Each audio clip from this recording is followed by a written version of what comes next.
17 people that are physically in this class. Everyone else is auditing. But if you're taking it, homework's due tonight, lab is due tomorrow, lab 2. I'll reserve a little bit of time at the end of class today to answer questions regarding the second lab, since I'm not sure if everybody completed that loop. Yes. Do we have like one homework each week? It's going to be like 1 to 2, just depends. I decided not to make it due every like Monday or Friday because I just don't know what rate I'll be going exactly. So I did assign a new homework today that will be due on Friday. And there's a likelihood that I'll assign another homework before that one's due, but I'm not sure yet.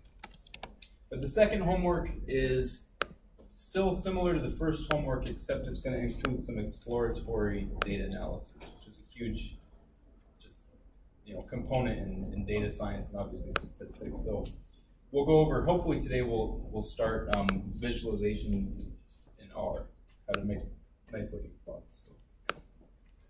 So. Any more questions? Oh, and also Friday, we do have a class this Friday. Yeah. Is there a reason to 8 instead of like 9? Not really. I mean, I can push it back to midnight. I'm not trying to change your class. I don't really care. It would just be a lot more helpful. Would it? I don't know. At midnight, yeah. Yes. I can make it due at 11:59. Yeah, that's fine. For the rest of the semester, it doesn't bother me at all.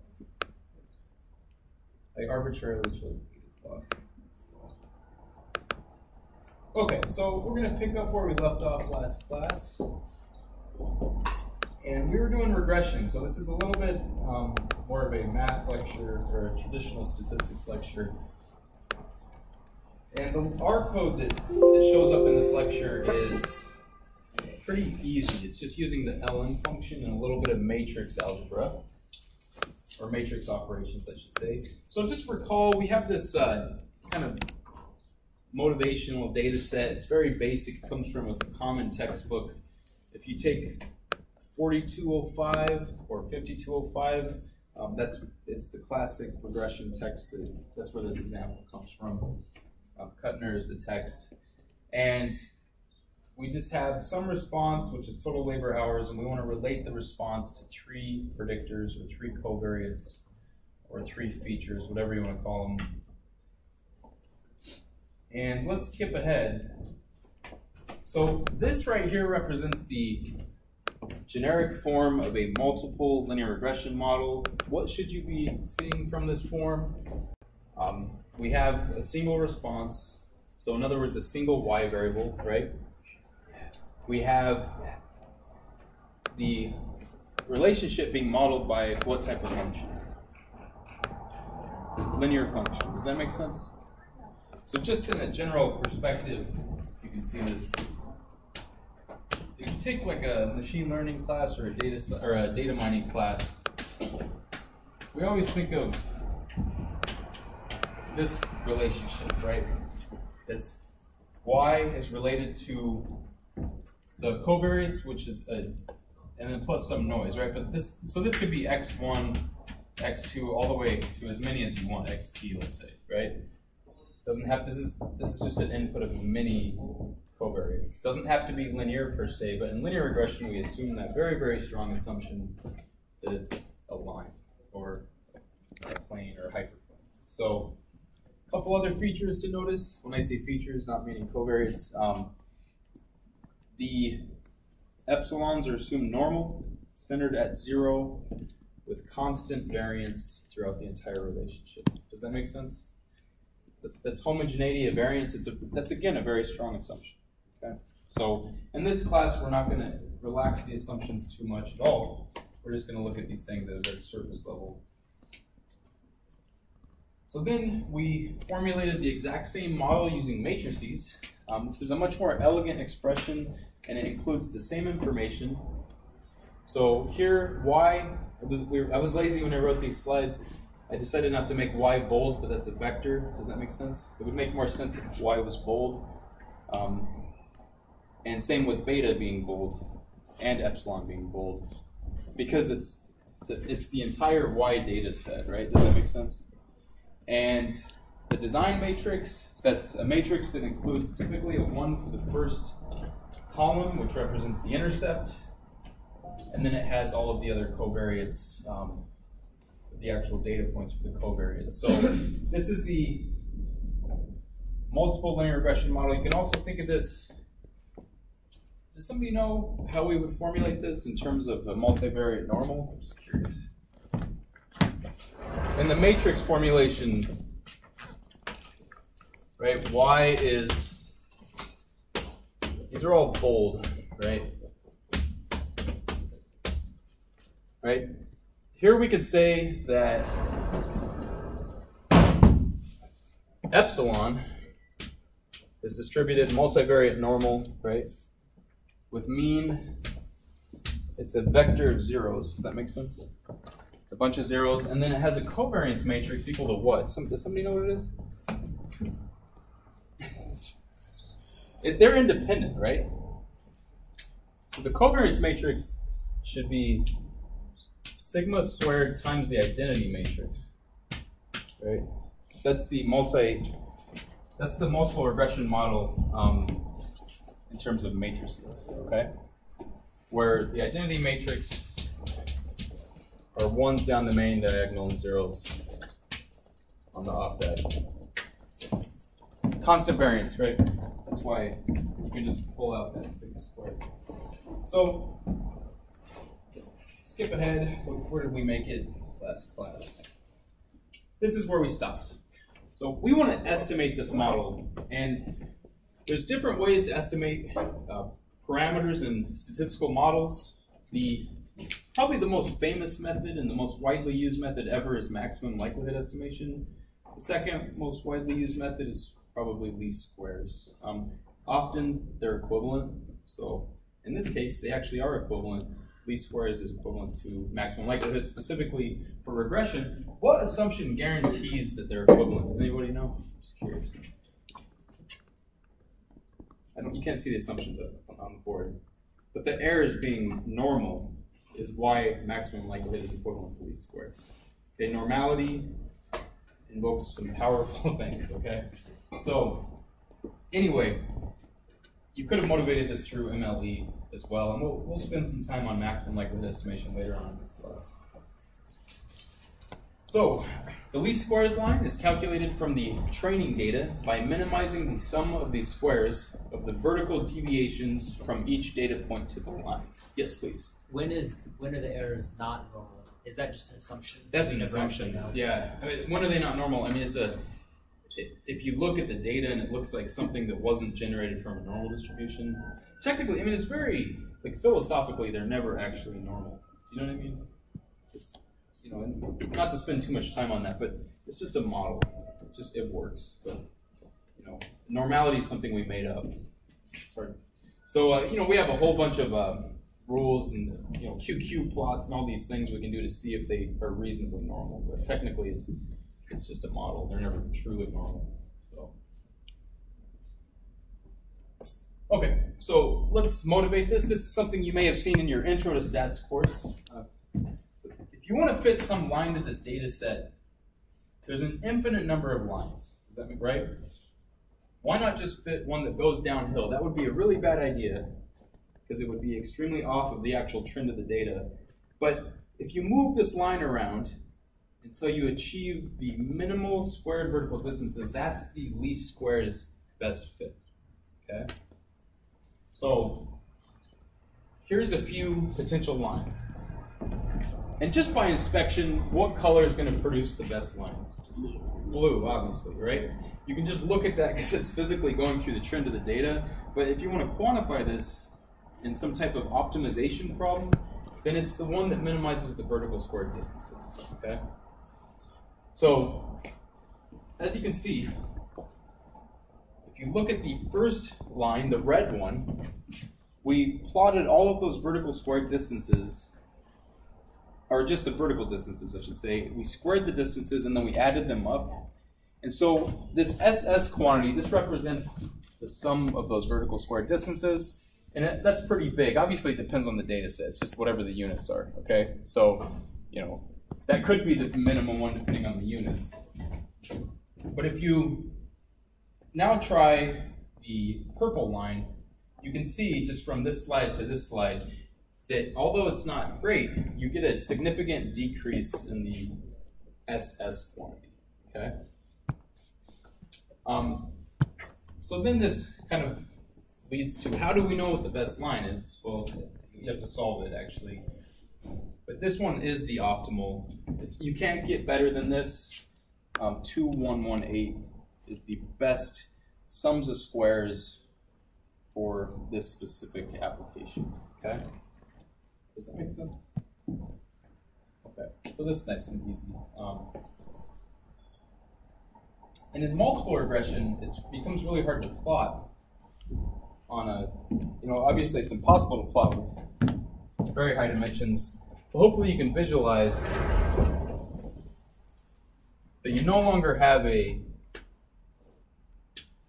line, but you have data floating in space, and then you're trying to move a plane around. Does that make sense?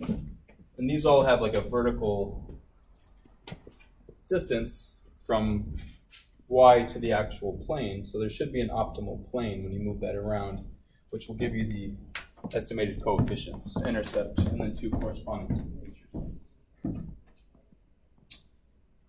Okay, so this is the actual objective function. Now, when you take a data mining class or a machine learning class, whenever you have a model, you always need to find the best model by doing some kind of optimization procedure.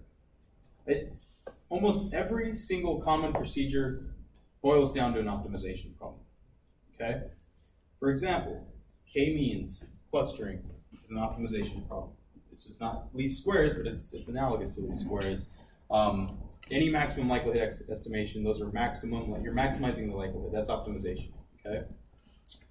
And we'll just continue on this process. But anyway, this is the objective function. It's an input of all of our slopes. You move those slopes around until you achieve the minimum value of Q, okay? So the question now becomes, how do we solve this? If it's, one way to approach this is to use calculus. Just take a bunch of derivatives, equate them to 0, and solve that, okay? It turns out that there's a nice matrix formulation with calculus that produces a very, very elegant solution to this least squares problem. So it's pretty cool. A little bit of notation. Recall that the norm squared, right? That's the dot product squared. Does that make sense? Or my bad, it's the dot product of the vector in itself. The squared component, if you take the square root, that'd be the actual Euclidean distance. Okay? So, point being, this is common notation in statistics just for the objective function. It's just using a linear algebra notation as opposed to the sums of squares notation. Okay, so here's the theorem, and if the design matrix X has full column rank, I do not know if you know what the word rank means. It's okay if you don't, because we're going to go over it. But that's important, because you don't actually have a solution to the least squares problem if your design matrix doesn't have full column rank. Then the minimizer, the global minimizer actually, with respect to that objective function Q, again, this is a vector, this B is. It should be bold, but we just didn't make it bold.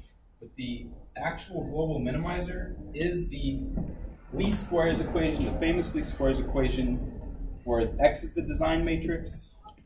So it's X transpose X inverse, X transpose Y. Who has seen this before in this class? Okay, 3 or 4 people, maybe a few more. Handful of people, but this is one of the most important equations ever in statistics, okay?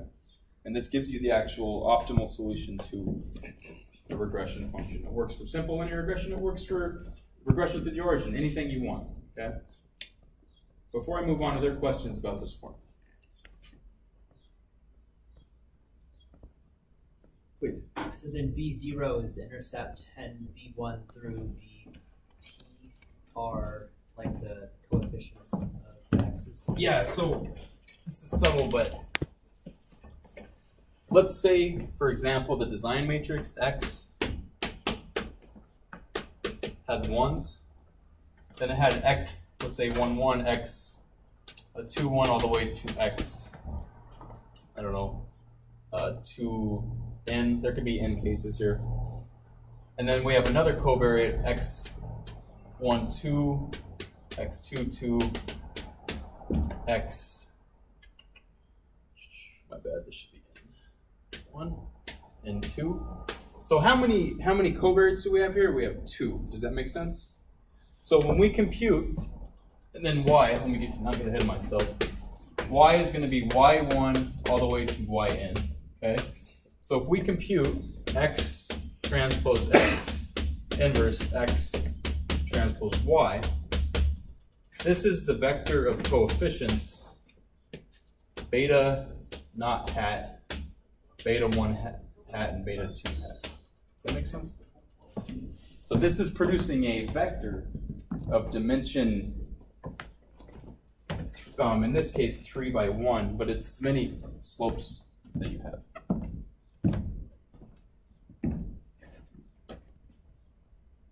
Okay?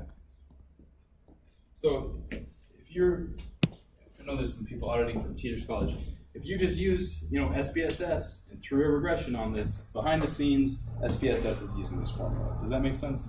That's what's going on. The ln function in R is using this formula, basically. It's just an inverse problem, okay? All right, so what do we mean by full column rank? And is there a geometric interpretation of the result? Obviously there is. We'll go over that later, okay? So here's the sketch of the proof, and you won't ever be assessed on this in this class, but if you're going to continue your statistics training, it's just good to know this proof, in my opinion. Kind of a biased opinion, but it's one of the most famous results, okay? So, really easy. If you FOIL this thing out, shouldn't use the word FOIL, or expand it, okay? You're just expanding it using matrices, though, right? So be mindful that you can't multiply on the left or the right. They're not commutative, okay? They are associative. But you can simplify this result into this matrix equation, Q equals that. And the derivative piece you might have to look up on Wikipedia, how to take derivatives of vectors and matrices. But it turns out they're analogous to scalars. And if you take the derivative and you equate it to 0, you'll get this. And how cool is this? You move this over to this side, the 2's cancel because they're scalars, and then you take the inverse of each side, and here is the actual least squares equation, okay? The reason you need to have full column rank is because this will not be invertible. It won't exist if it's not. Does that make sense? And we'll go over that a little bit more in detail. So the second derivative is positive definite. That's analogous to the second derivative test from Calc 1. It needs to be a positive definite matrix, which implies that it achieves its minimum. Again, you can gloss over the details and accept this on faith. Pretty much, we want to, okay? But it's a beautiful result. Questions about that? If you ask, how did I get from here to here, I might have to do that after class or something, because that requires a little bit more machinery with taking the actual derivative, but it's a nice exercise on your own if you're curious. Okay, so let's go back to the grocery example. And again, we're working for the company and we're curious about the relationships. Perhaps we want to make sure our budget's correct. We're not giving too much money for certain things. I mean, there's a lot of things that could motivate this simple example, but let's do the actual least squares equation using matrices, and then let's do what everybody does and use the ln function in R, okay? So the first thing that we want to do is construct the design matrix. Now, this isn't too bad of an idea to show you how to do this, because it's kind of letting you recall the ideas from earlier in this class. The design matrix is a matrix. You need to combine a row of 1s, right? And then all of the x's. So recall when you have a data frame, you use $signs to extract the x's. Does that make sense? Or whatever variable. So that should make sense. And then recall, if you want to construct a 1 being repeated as many rows as the data set, just use the rep function. So voila, this is the design matrix. Done. Does that make sense? All right. So now, let's actually do the least squares equation. And it's this simple. Use the solve function, because that's how you compute inverses in R. And you just solve the transpose of x. Notice, matrix multiplication, not regular multiplication. It's not element-wise. It wouldn't make sense, right? You can't. Quick question: what kind of matrix does this need to be to input it in the solve function? Square. Square. What's the dimension of x transpose x? X originally, let's just go over here, is in this case, it's a what? N by 3. Does that make sense? X transpose is 3 by n. X transpose x is going to be a what?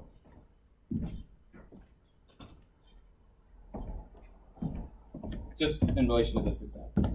Or the grocery one, whatever, it doesn't matter. 3 by 3. This is going to be a 3 by 3 when you compute x transpose x, right? That's a 3 by 3, okay? In the grocery example, we have another covariate, so this should be a what? A 4 by 4, right? And the resulting actual beta hat, as you can see, has 4 elements because there's an intercept and 3 coefficients relating to the covariates. Okay? So this is the intercept in the front, and these are the corresponding slopes for that example. Questions about this? Yes, please. What? Sorry, I must have just. What's the T doing? That's a good question. It's the transpose. Oh, okay. It's just this operation right here. Yeah. Yes. Yes. Please. So if you just wrote times instead of having the bonds on either side, it would give an error. Like, Well, it would. Some things would compute, but if you do times, it's going to do element-wise. oh, So they would have to have the same dimension to start with. So T transpose doesn't have the same dimension. My bad. T of x doesn't have the same dimension as x. yeah. So for matrix multiplication, you have to do that. Yes, absolutely. Absolutely. Okay, so let's just not get lost in the woods because this is a relatively easy exercise, but recall that the actual model is y hat, which is labor hours, right, equals the intercept plus the first estimated coefficient times cases shipped minus 13.17, which is the second estimated coefficient times indirect cost, plus 623.56 times whether or not it's holiday. Recall that the holiday variable is an indicator variable, ones or zeros, right? So you can see that there's an average increase in labor cost of about 623.56 if it's a holiday. Does that make sense? Because it's just adding to the actual intercept if you keep these fixed. Okay? All right. Yes, please.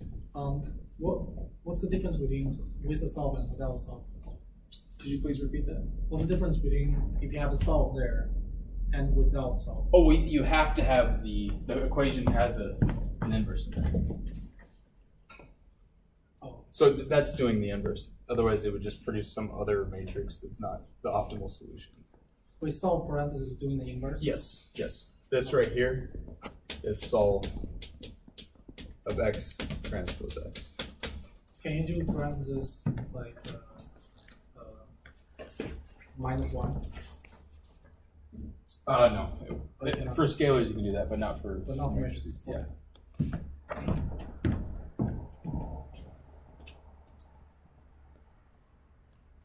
Okay. So, simple example, how many labor hours does our model, not our model predict for a holiday week with that many cases shipped and indirect costs at 8.5%? And you just stick the numbers into the equation, and our equation is predicting that it's about 4,938. Okay. Does that make sense? Great.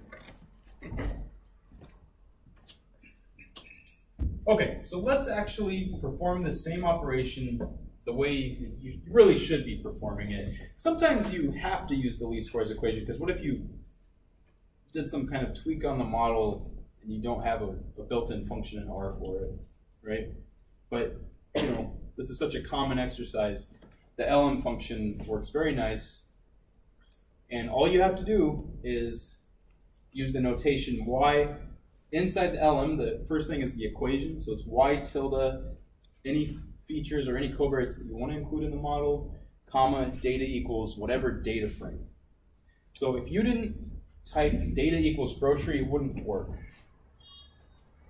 But you could also use dollar signs and extract the variables out of it, and that would work. Does that make sense?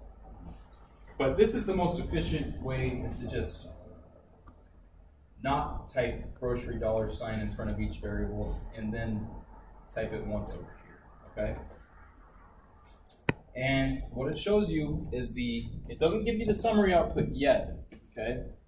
So it doesn't give you t-tests yet, but there's an easy way to do that, obviously. It just shows you the estimated coefficients that come from the matrix formulation, least squares equation. Yeah. For x1, x2, and x3, those are the names of the columns. Yes, I called them that when I. Could you reference the columns by number instead of by name? Like if you just wanted to. You could. How would you do that? So it would have to be without the grocery. Does that make sense? The fact that they have to have some kind of name if you're going to reference the data frame in here. But let's just say you had like a matrix. You could just call this matrix square bracket comma 1 for the first column. Does that make sense? I don't know, but this is the most logical way, because then you can keep track of what the column names are and things like that. So. Could you, What about the LM? What does it do exactly? LM, which stands for the linear model function, is computing the least squares regression, estimated regression function. And it does a lot more. It has a lot of characteristics. It's not just giving you these 4 numbers. It also gives you all sorts of other quantities. Does that make sense? Then y is the equation. Y, so is the response.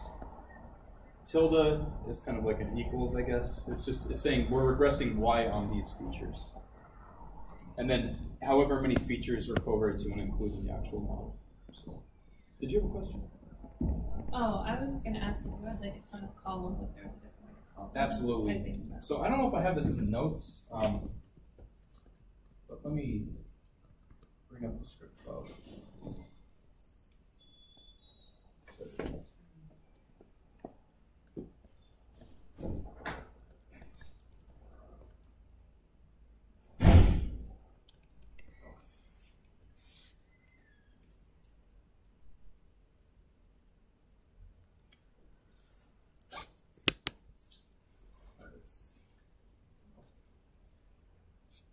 Okay, so anyway, this is the working script file. If you, let's say you had like 50 columns, right? That would be crazy to write all those out. Another way to do this is to just do tilde with a period. And it will know to regress all the columns. But the problem with that is that it forces you to keep all the columns. You see what I mean? Yeah. So if you want to keep all the columns, that's great. Yeah. So is there a way to say you want the first to the 32nd column, but not all 50? You could like do a little bit of data cleaning beforehand. Oh, okay. Like what we did for the first week. Does that make sense? Yeah, and then yeah. reference the new data frame. That's the easiest way. Okay. Yeah. So yes, please. I was going to ask, can you force one of the column to be 0? Yes. Does somebody know how to do that?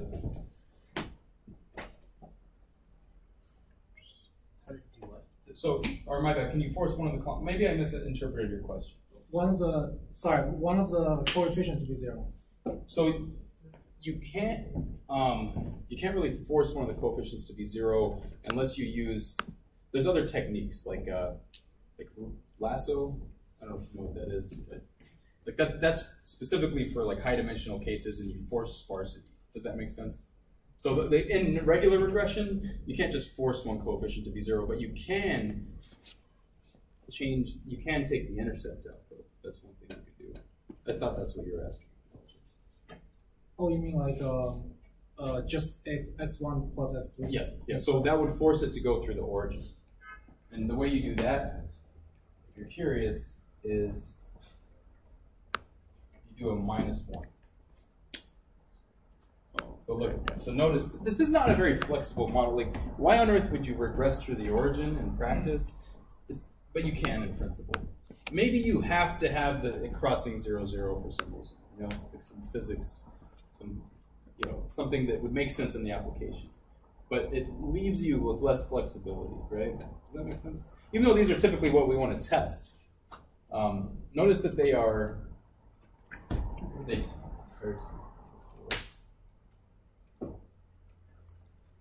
yeah, they are different, right? Look, if you get a different sign in x2, that's bizarre.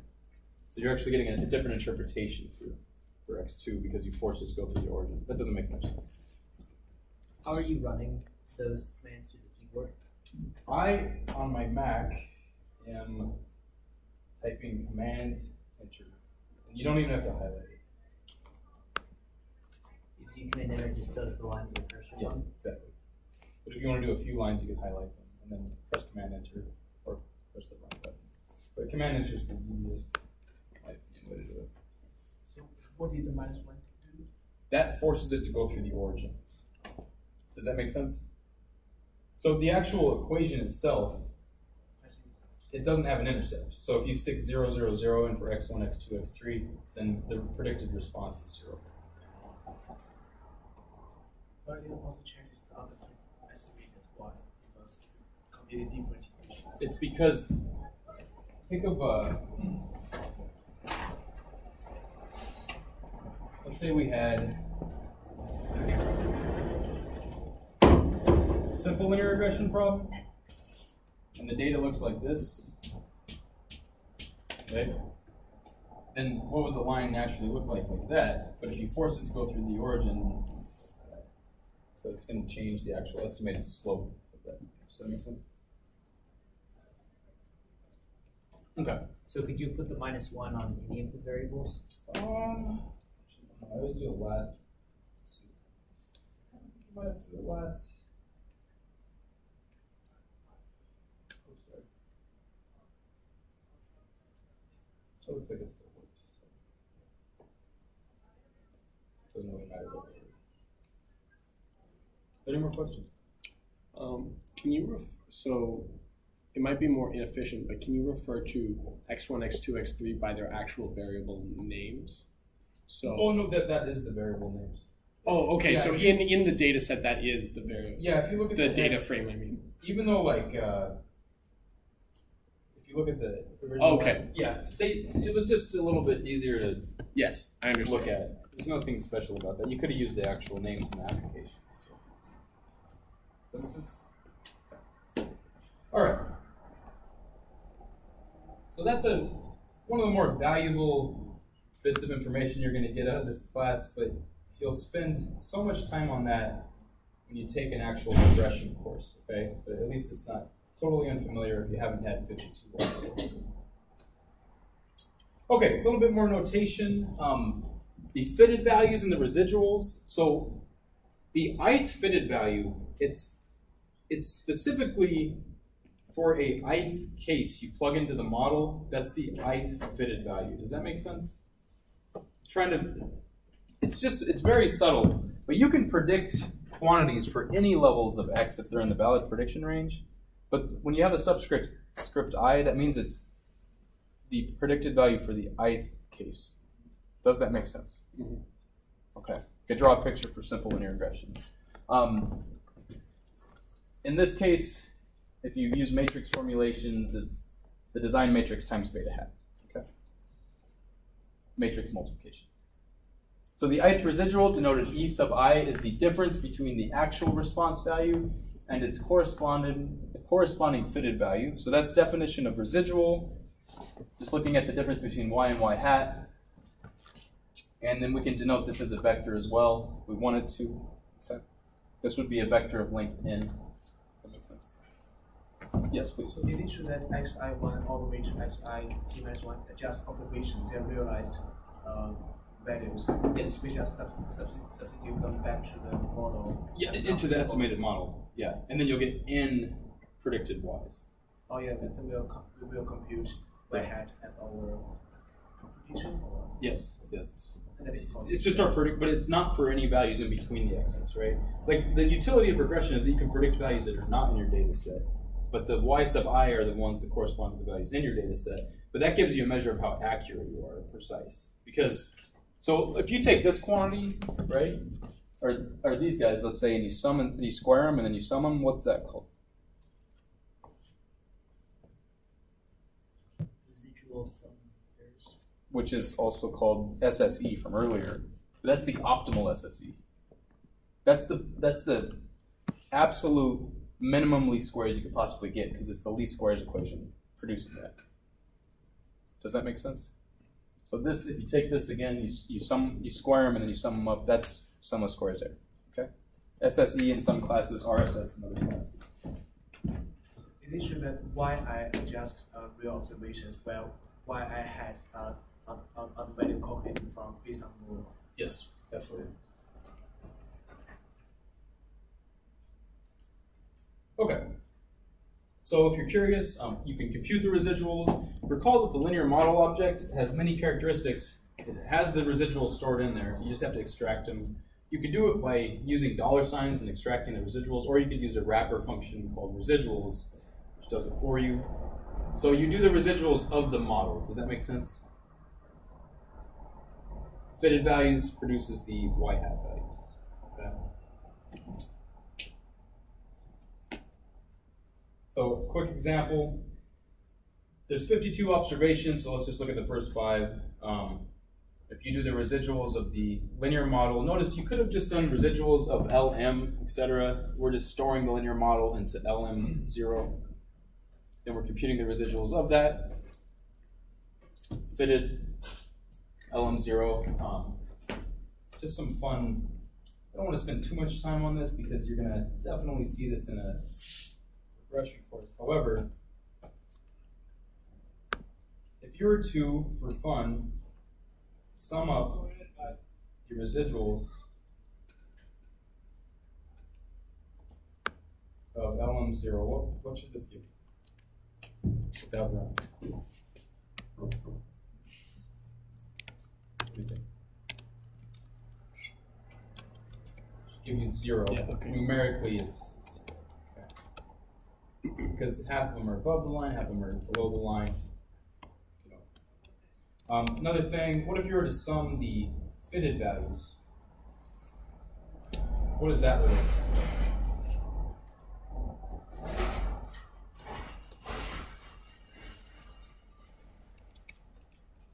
Because you can notice if you sum the y values, they're the same as summing the fitted values. That's kind of interesting. So when you take a regression course, you get to prove all this.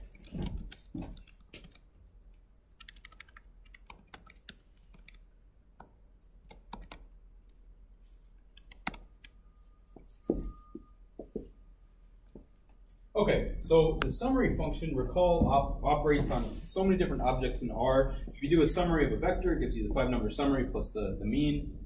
If you do a summary on categorical variables, it gives you how many show up in each level. In this case, if you do a summary on a linear model, it produces the classic t output. This is super important, right? We're not going to really talk about a t-test in this class, but this is how you actually see if there's statistical significance of a particular covariate, just like that, okay? Gives you all sorts of other characteristics as well. Residual standard error, that's the square root of the sum of squares error. Gives you the degrees of freedom.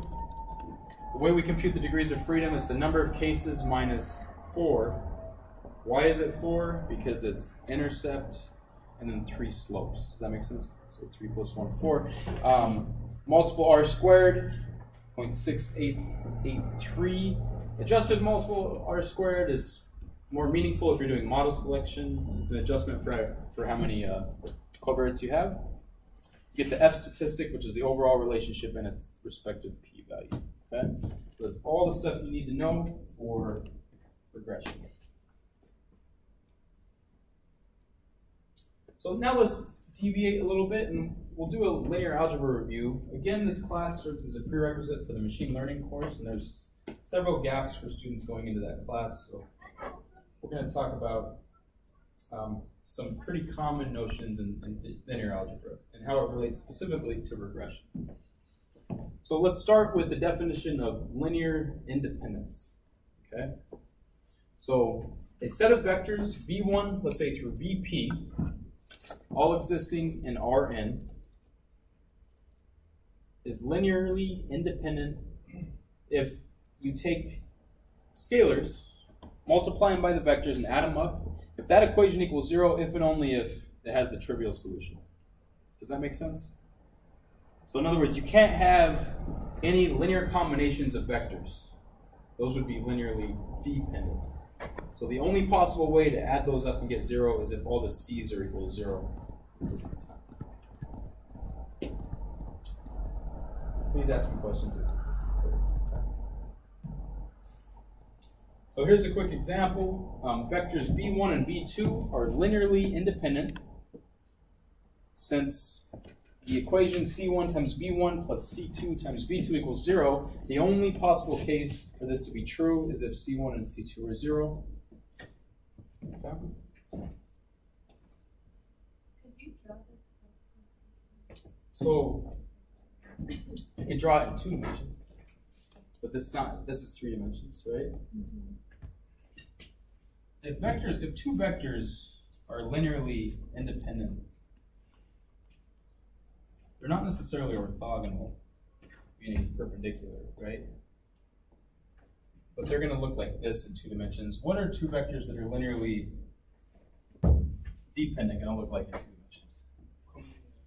They're collinear.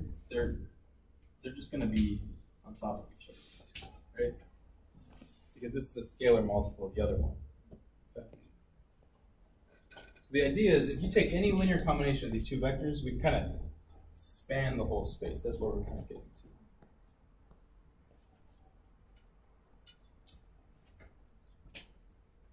Okay, so linearly dependent, it's a very analogous definition. Just in this case, the vectors are linearly dependent if there exist scalars, not all 0. So before they had to all be 0, now they don't all have to be 0, such that the linear combination is equal to 0. Let's make this tangible. Again, it would be hard to draw this picture in 3 dimensions. It's doable. It's just hard to create that illusion on the board. Vectors v1 and v2 are linearly dependent since 2 times v1 plus v2 equals 0. Does that make sense to everybody? So you take 2 times this, multiply all these by 2, add it to this. You see that each component of the new vector is 0. And before, what I was drawing here, what we're saying is negative 2 times v1 equals v2. That's equivalent. So that's saying the 2 vectors are on top of each other, basically. Okay. Okay, span. Next definition. So the span of a set of vectors is the collection of all vectors that can be written of the form c1 times v1 plus c2 times v2 plus ... cp times vp. So what this represents, the span is the set of all linear combinations of your set of vectors. Okay? Does that make any sense? Like, why is this important, right? Why am I doing this? Doesn't that kind of look like a linear model? You see, I mean, there's a synthesis. That does connect. Okay? It's not like we're just showing you some random linear algebra. This looks very much like a linear model because it's linear regression. Okay. So we'll denote this set by span of v1 all the way through vp. And let's do an example. Or before I do an example, my bad. Let me mention these bullets. So the span v1 through vp is the set of all linear combinations of the vectors v1 through vp.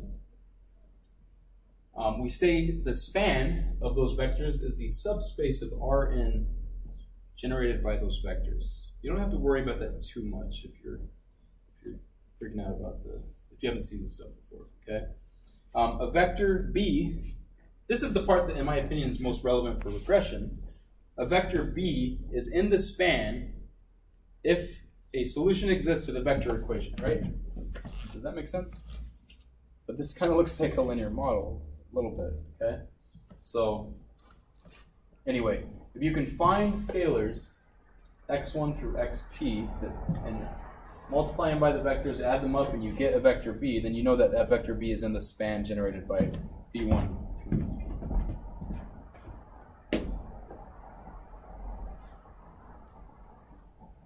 So let's do an example. Let's consider the vectors 3, negative 2, 7, negative 2, 12, 9, 8, negative 16, 5. So let's ask ourselves, is the vector b an element of the span? And what you'll see is that it is, because we can find scalars 2 and negative 1, such that if you multiply 2 times the first vector and add negative 1 times the second vector, you get the vector b. So b is an element of the span of b1 and b2. Yes? Did you have a practical example when you wanted to? Well, I'm going to maybe say not really, because this is more some of the mathematics behind what we're going to get to is when the least squares equation doesn't exist. But we have to build up some vocabulary and machinery first. So I guess maybe just bear with me. At least on a purely mathematical level, does this make sense though? Because that's what's important at the moment.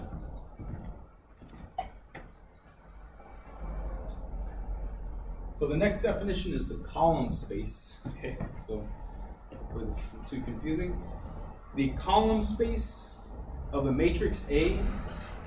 This is just notation. We'll call it script C of A.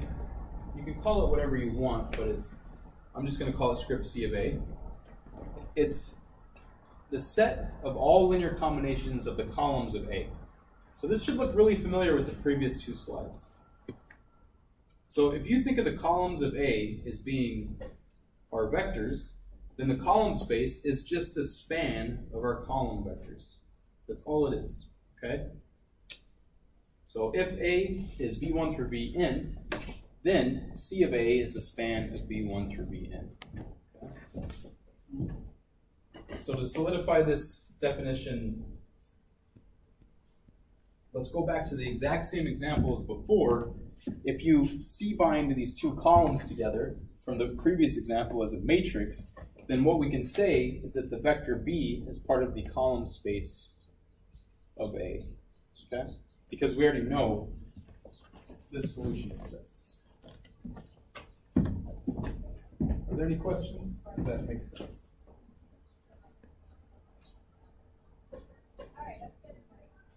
Okay. The rank. So all these things are going to start coming together now. The rank of a matrix, denoted rank of A, is the number of linearly independent columns of your matrix. So recall, if this is happening, these are linearly dependent, okay? Let's think back to stats for a moment. Let's say A is our design matrix. What would be an example of including two linearly dependent columns? Somebody have an idea? You're measuring people, right? You're actually gathering data on them. So what was the question?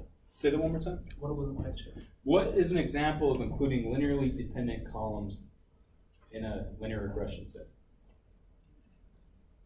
Something you don't want to do, but maybe it would happen on accident.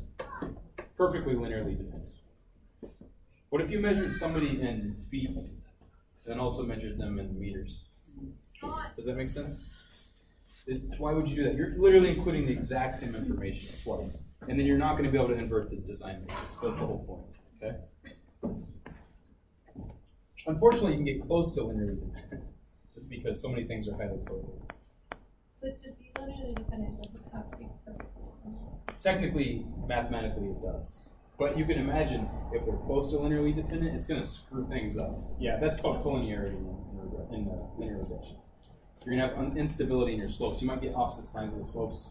Shouldn't be negative, it should be positive, things like that. So, so this is an example where the matrix itself has three columns, but one of them is a linear combination of the other two. So it actually has rank 2, not rank 3. Does that make sense? So this is where it becomes more relevant, okay? Because we're going to start going back to regression in a moment. So anyway, can everybody understand why this is rank 2 and not rank 3? Okay. So here's the big theorem that kind of ties everything together.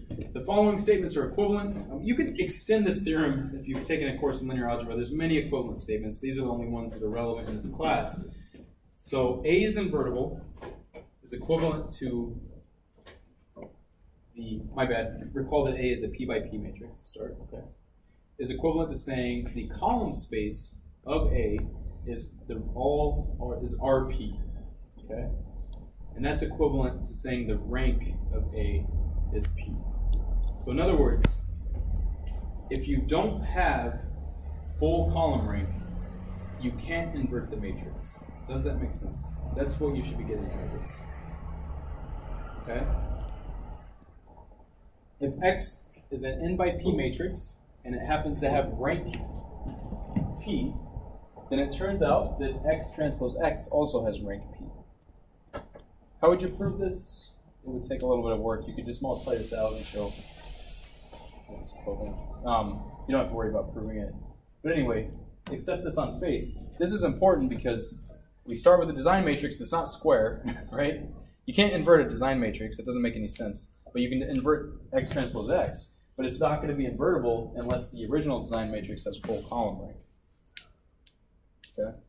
Can you have full column rank if you have a column of ones? Absolutely, but what if I had another column of ones or another column of twos? I don't know why I would. Then you couldn't invert it because that would be a linear combination. Okay? Let's keep motivating this. Please, do we need to keep all these facts in mind? Say that one more time. Do we have to keep all these facts in mind? I think that this is kind of the punchline. Keep this in mind. That's tangible though. Just knowing that you can't invert the design or the X transpose X if it's not full column. Yes. I'll just go back to the previous example. This one? It's rank 2. Can you explain a bit more? Yeah, absolutely. So notice that. Let's go back to linear independence really quickly. Or linear dependence might be a better way to approach this. These two vectors are linearly dependent because I can take -2 times v1 plus, 2 times v1 plus v2, and you can get 0 from that. So these are linearly dependent. So the whole point is that a matrix has full rank if the rank is the number of the columns in the matrix. So this would be full rank if it was 3. But since two of the columns, or since you can get a solution that equals 0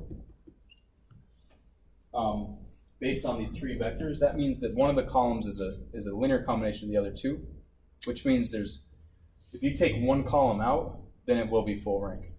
But when you have all 3 in there, it still has the same rank, which is 2.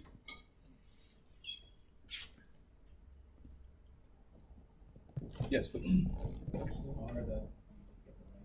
Yeah, you know what's funny though? You can't use rank because rank actually is like a sorting type function. So that's a really tempting thing to use, right? But they have matrix packages where you can extract the rank out of it. In fact, it's in the full script file I provided. So. Okay. So why do we care about the above result? It's because of the least squares equation, right? If you have a non-full rank design matrix, you can't compute the least squares solution. That's the whole point. That's why we just spent 15 minutes talking about this matrix algebra. Okay? And let's go back to our grocery example, and let's create a column that's bad, and it's going to make this design matrix not full rank. So this is a pretty intuitive mistake. I can see why you would make this mistake if you haven't done regression before. why are we defining holiday to be a single variable when it has two levels? Does that make sense? Well, it's redundant to create two variables. And because you're getting the same information off of making it a binary variable than you are making it two variables. You're getting the exact same information. However, if we do create two variables, we can't invert the matrix. So if we created the variable holiday and the variable not holiday, do you see what I mean? If you add those two columns up, what is it going to equal? Well, all ones, No. which is Yes. the first column of our design matrix. So then it's going to produce a rank deficient design matrix. Does that make sense? And then you can't invert it. Okay. So hopefully that's clear. So if you add, think of this as a vector, like drop the subscript I for a moment, and you add this vector plus this vector, whenever one of them's 0, the other one's 1, right? Yes. It's going to produce a vector of 1s. And then, which is the first column, so it produces perfect linear dependence, right? What was added? It's easier to see on the slide actually. So notice this is the design matrix with the variable that you shouldn't include, okay? But if you take this column and this column together, if you add columns 4 and 5, it gives you column 1 exactly. That's linear. That's the notion of rank and linear dependence. It's illustrated very tangibly in this example. So this right here has rank 1, 2, 3, 4, not rank 5. Does that make sense? Yes. Sorry, why is that? Because this column plus this column equals another column in the matrix. So initially there's 5 columns, but it's rank deficient, so it has rank 4. Okay. So one little lesson is that when you guys are doing regression and you're doing dummy variables or categorical variables, you don't need as many levels or indicators as levels. But you'll spend more time when you take a regression course on that. Okay. Please ask more questions if you need.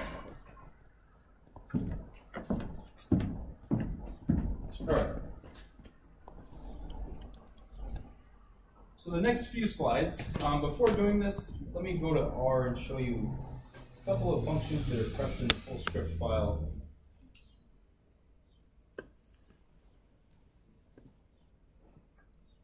Okay, so let's define that new variable x4 in the grocery data set. I didn't actually append it to the data set, I just defined x4 by itself. Notice this is the complement, so to speak, of the holiday vector. Does that make sense? So before, all the ones were zeros, and the fields are ones. Yes? To append it to the data set, you just go grocery $x. Yes, yes. Okay. So let's create a design matrix with that variable included. I'll call it X. So this is the same design matrix that we noticed in the slides, okay? And here's the punchline. If you extract, here's how you do the rank. You don't require an R package for this. There's a function called QR. Let's see what QR produces without extracting any information.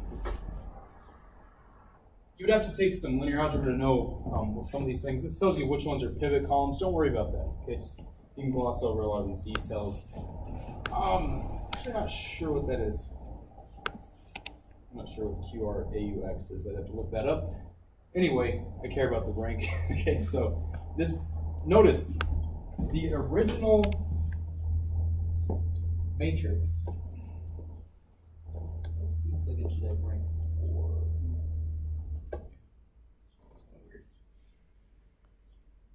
Anyway, let's look at a determinant just for fun. Yeah, what? It seems bizarre. That should have determinants. Why is? Or is it because x4 is? No. Oh, just put this. Let me see. X4. Let's just add it to the grocery data set.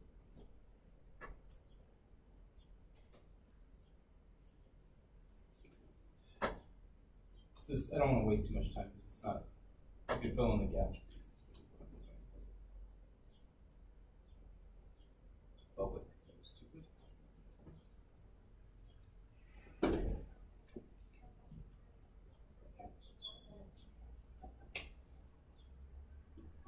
You don't have Gaussian X4 on top.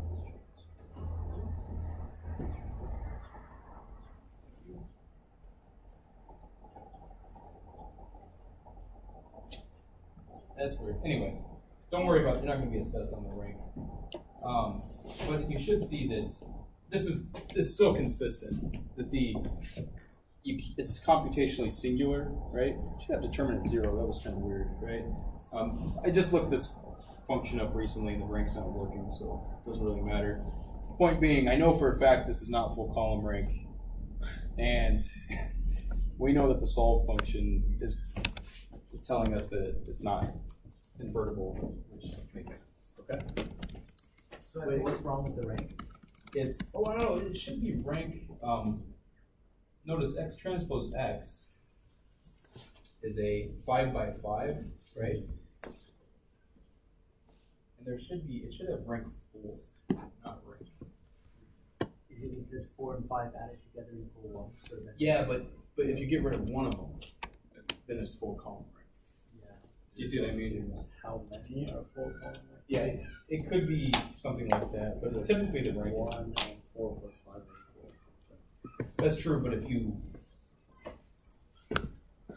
just get rid of, you redefine this variable right here, it'll say the rank is 3, so there's something, I did something wrong in the full script, so I can make that correction. It's not even it gives me 4. It gives you what? 4. So that's what I want. So I'm doing something. Okay, well good, so yours is correct.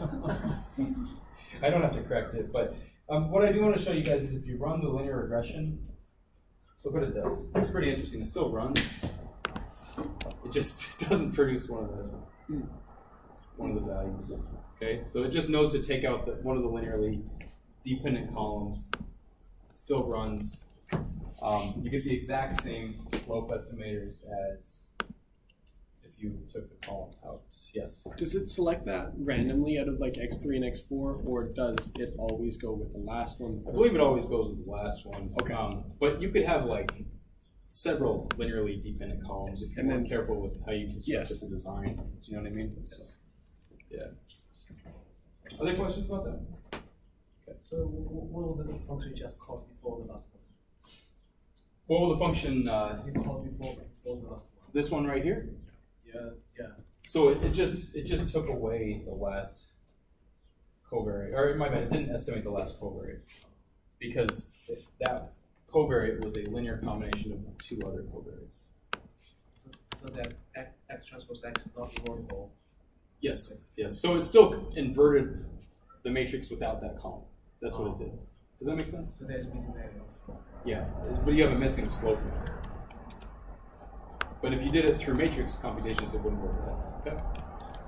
Yes? Just a clarification. I saw this example, you had 2 columns that add up and equal to different column, but what if the columns, like some version of them equals each other, but that's not replicating another column? So like the feet in meters example, Yeah. you multiply them equal whatever, the meters by 2, feet. Yeah, yeah.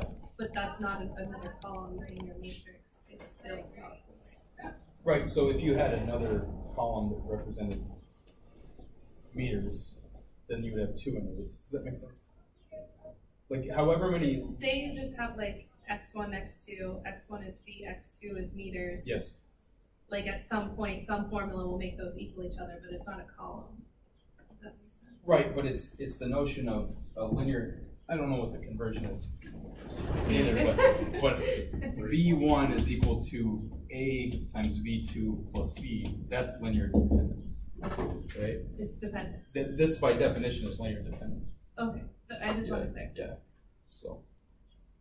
Does that make sense?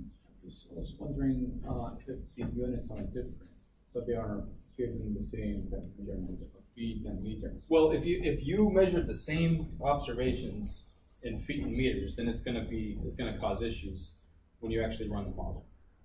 So, but maybe you wanted to keep those, that's fine. Just when you run the model, just be mindful not to include both variables. Does that make sense? So the model does not really capture that, and that was excluded. Well, it's because it's kind of like philosophically, why would you predict both using those 2 features? Because they're doing the exact same information, Exactly. And all the information of the unit conversion is stored in slope, right? It doesn't matter if you do feet or meters. It's all going to work out. So you wouldn't want to do both. But The first column intercept Mhm. 4.15. The coefficients intercept. yes. This one specifically right here. Again, Yeah. What about it? explain. Yeah, so that's just the intercept from the estimated regression model. So again, just neglecting this term right here. That's the beta 0 hat. All x1, x2, x3 is 0. Yeah, just like an intercept from a regular line.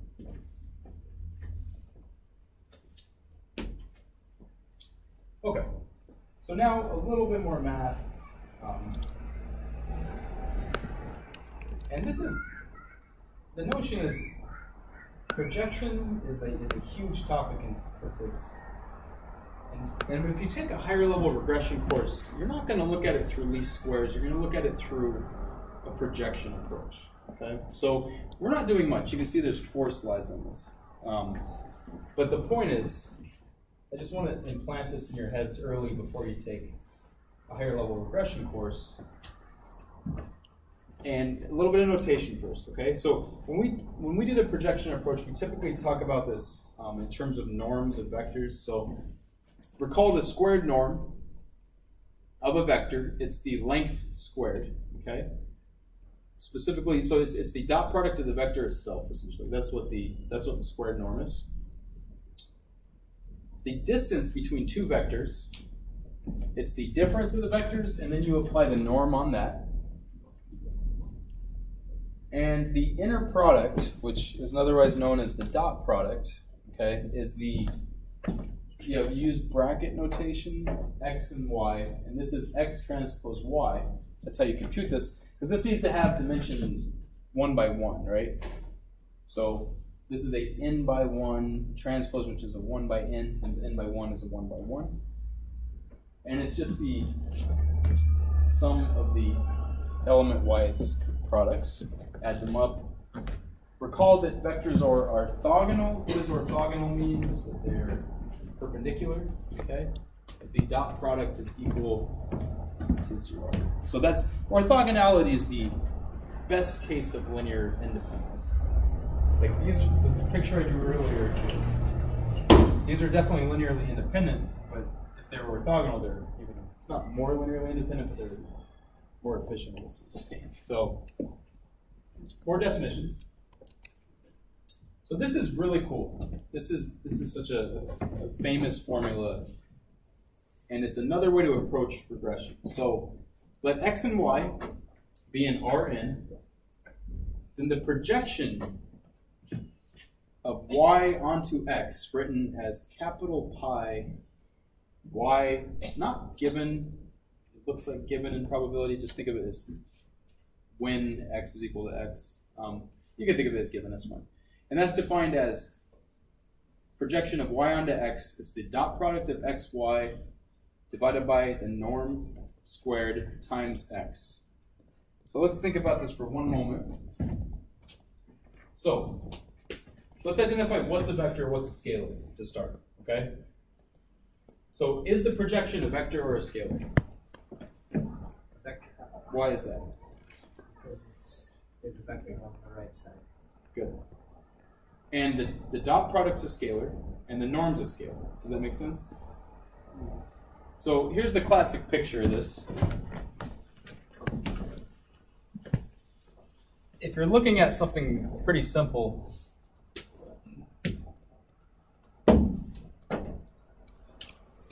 this is the vector x, okay? This is the vector y, okay? Again, underline means vector.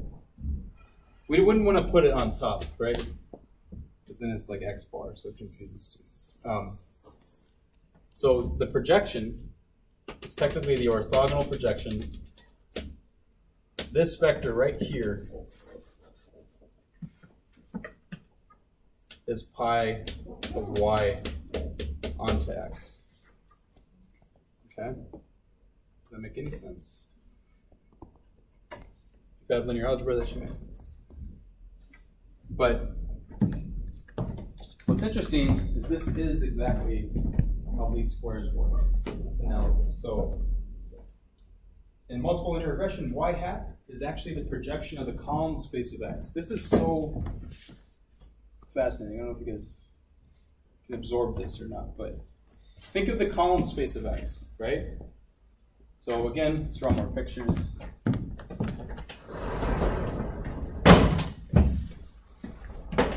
So we're going to draw an abstract plane that represents the column space of x. So this right here is the span of 1 as a vector, x1, x2, dot, dot, dot, right? And then you have y, which is not in x, okay? This is the vector y. The orthogonal projection, it's a linear combination of the columns of x. And we're projecting y onto x. Okay? That's least squares. That's like real least squares when you get to the higher levels. Okay, so consider the least squares estimator for the regression through the origin model.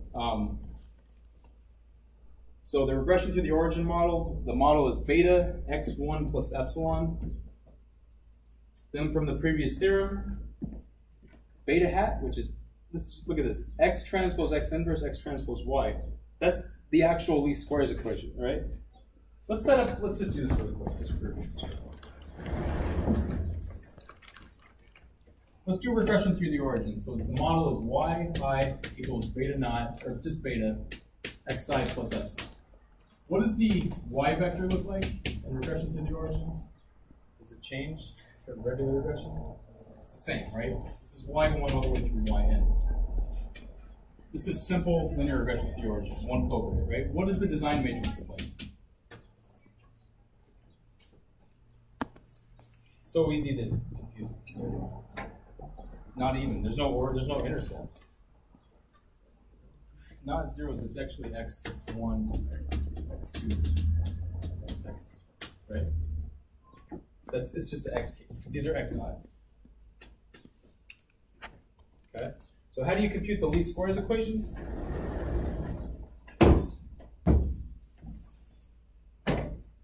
So x transpose x.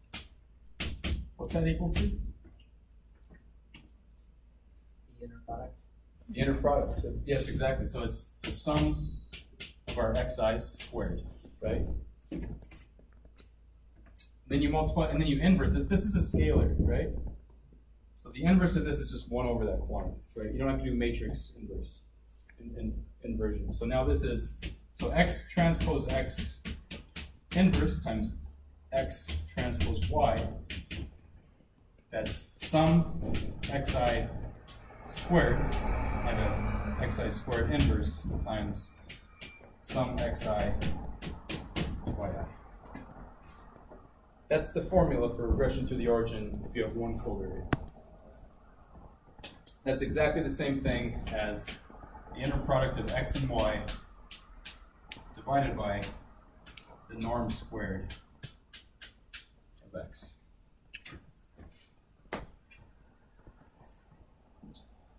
Which is, in other words, the y hats, beta naught times x, that's the projection, okay? So that's pretty cool. All right. So you can gloss over the projection stuff. I just want to try to plant the seed. You're never going to be assessed on that. But if you take the machine learning class, for example, when you do like support vector machines, I don't know if you've ever heard of that or not. It's like a classic machine learning topic. It's a projection approach. Like, there's so many solutions that are a projection approach, which is equivalent to some kind of optimization procedure. So we just want to plant the seeds early. What you do need to get from today's lecture is the regression, the ln function, knowing that if you don't have full column rank, you can't convert it, things like that, okay? All right, the recommended reading, had a few questions about this. If I don't explicitly give you the textbook and the recommended reading, on the PDF, sometimes it'll do a link to a website. Okay. Also, the second one should be a link to a website if you want to get some review on linear algebra. Given the time frame of the summer, I don't know. It's okay if you don't review all of this stuff. Okay. Class website more like just from the slides, but you can see there's the linear algebra review. Okay. All right. So it would be nice to do a little bit more, but I think I'm getting low on time. Next class, I already prepped these slides. The next class is a really nice lecture because it's graphics, so it's very very practical. We're going to do a little bit of regression in these graphics, so it's nice to actually have a regression lecture today. The next homework will be relevant for the next set of slides, which is due Friday. If you want to get a head start on that, you can start looking at the slides because they're posted. Okay? For the remainder of the class, I'll just help people with the second lab or any homework questions if you haven't finished the second lab. Cool. Thanks, guys.